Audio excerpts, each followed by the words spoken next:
상위 30%에 해당되는 고소득 자영업자, 그러니까 뭐 변호사나 의사, 뭐 세무사 이런 사람들도 2024년 3분기 기준으로 연체율이 1.35%라고 합니다. 무려 9년 6개월, 9년 7개월 만에 가장 높은 연체율이라고 하는데요. 뭐 그 정도면 별것 아니잖아 이렇게 생각할 수 있지만 이 10여 년 만에 일어난 가장 높은 수치라는 것에 대해서 이 금융권에서도 좀 예의주시하고 있는 것 같습니다. 그리고 이 이제 수치는 점점 이제 올라갈 가능성이 높다라는 게 이제 전망인 것 같습니다. 쉽지 않죠. 연체가 계속 늘어나면 아무리 고소득 전문 자영업이라 해도 이 월세 감당 못하고 이 사건이 그러니까 매출이 생각만큼 안 나오면 이제 되게 힘들어지는 건 매한가지다라는 겁니다.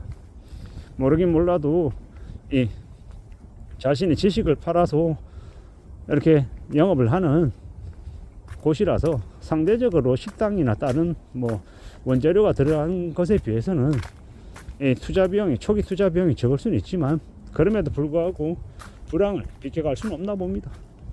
결국 이제 전문직들도 이제 이 불황에 연체를 하고 이 돈 문제 때문에 힘들어하는 일이 생긴다고 하니 이제 이게 이제 어느 누구 할 거 없이 이제 경제적으로 되게 많이 쪼그라드는구나 라는 생각을 더더욱더 하게 되더라고요.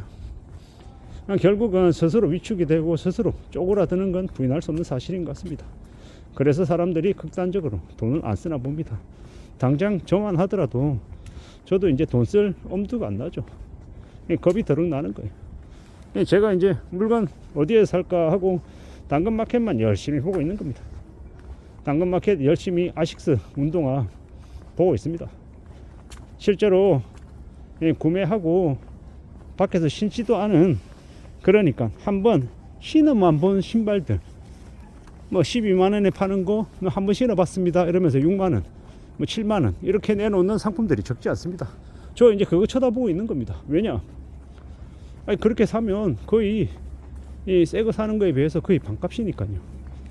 거의 반값에 살 수 있고, 실제로 뭐 남들이 한 번 두 번 신어보고 그냥 이 신발 매대에 올려놓은 거랑 별반 차이 없는 이 케이스까지 깨끗한 그런 이제 상품들을 이제 가질 수 있으니까 더욱 이제 그렇게 생각이 바뀌는 것 같습니다.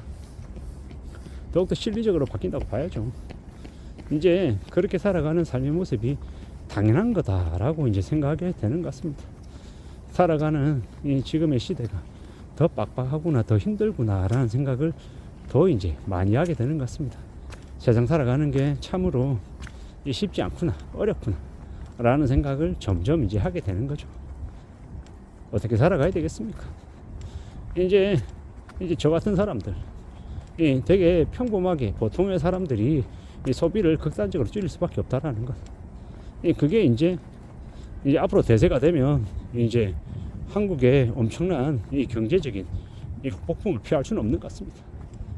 제가 생각하건대 실제로 지금의 청년들, 젊은 남녀 청춘들 이 갈라치기하고 뭐 페미나 아니면은 뭐 뭡니까 뭐 성범죄 이런 걸로 계속 이렇게 잡아쳐놓고 뭐 성추행 뭐 이런 짓거리를 하니까 지금 젊은 남자애들이 아예 그냥 연애질 자체를 안 할 생각을 합니다. 아예 그냥 여자 근처에도 안 가죠.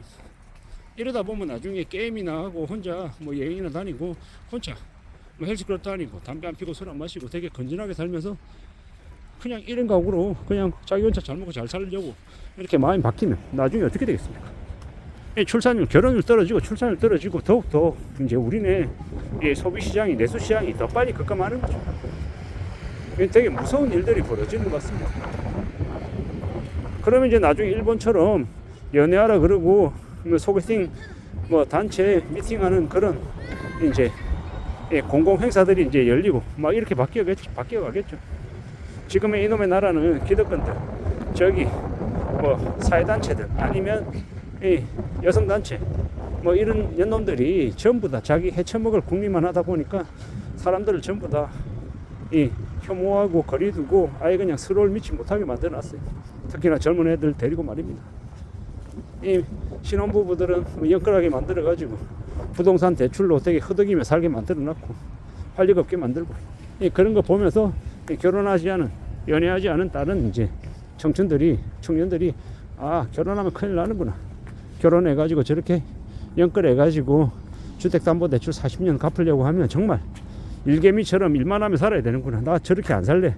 이러면서 아예 그냥 결혼 안 해버리고 출산도 안 하려고 하고, 뭐 그러면서 나라가 개폭망하는 게 아닌가라는 생각이 들었습니다. 물론 저는 이미 결혼을 했고 이 두 아이를 둔 이제 아빠이고 가장인 상태입니다. 부지런히 열심히 일해서 내가 이 몸이 부서지는 한이 있더라도 저희 집 애들 잘 이제 키워서 이 사회에 보탬이 되는 이 존재로 만들어지게끔 되게끔 지원해줘야 된다는 생각을 가지고 있죠. 제가 조금 더 힘들더라도 말입니다.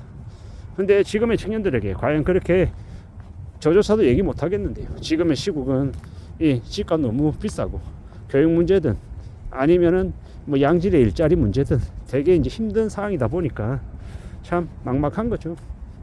이런 시대를, 이런 상황을 어떻게 살아가겠냐라는 겁니다.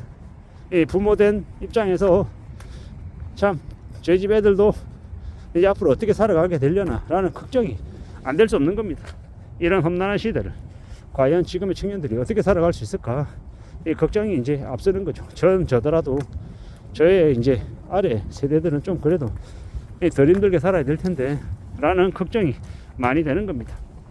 저 이제 정치나 저 경제계 쪽에 자기들만 헤쳐먹고 이용해먹고 보통의 사람들을 가스라이팅하고 괴롭히고 뜯어먹으려고 하는 저런 놈들이 좀 많이 사라져야 될 텐데 라는 생각도 해봅니다. 참 많은 생각들이 드는 요즘이죠. 이 30%에 해당되는 고소득 자영업자, 저 변호사, 세무사 뭐 이런 사람들도 지금 이제 연체할 정도로 경제 상황이 안 좋다 하니 우리는 더욱더 정신을 바짝 차리고 살아가야 될 것 같습니다. 살아가는 우리의 삶이 무지하게 힘들구나, 무지하게 어렵구나 라는 걸 더욱더 뼈저리게 느끼게 되는 요즘인 것 같습니다. 참 산다라는 걸 정말 치열하게, 정말 경각심을 가지고 살아내야 될 것 같습니다. 지금 내가 일하러 갈 곳이 있고 출근하고 퇴근하고 한다라는 그 자체만으로도 감사해야 될 것 같습니다. 별것 아니고 당연하다고 생각하는 일자리가 결코 당연하지 않고 언제나 나에게 주어지는 것들이 아님을 명심하며 살아가야 될 것 같습니다. 험난한 시대를 살아가고 있고 지금의 시대 더욱더 궁핍해지고 어려워질 게 분명하니 우리는 마음을 더욱 단단히 먹어야 될 것 같습니다. 꽤나 힘들다, 꽤나 어렵다라는 걸 뼈저리게 느끼는 요즘입니다. 정신을 좀 더 바짝 차리고 좀 더 안전하게 살 궁리를 해야 될 것 같습니다. 이상입니다.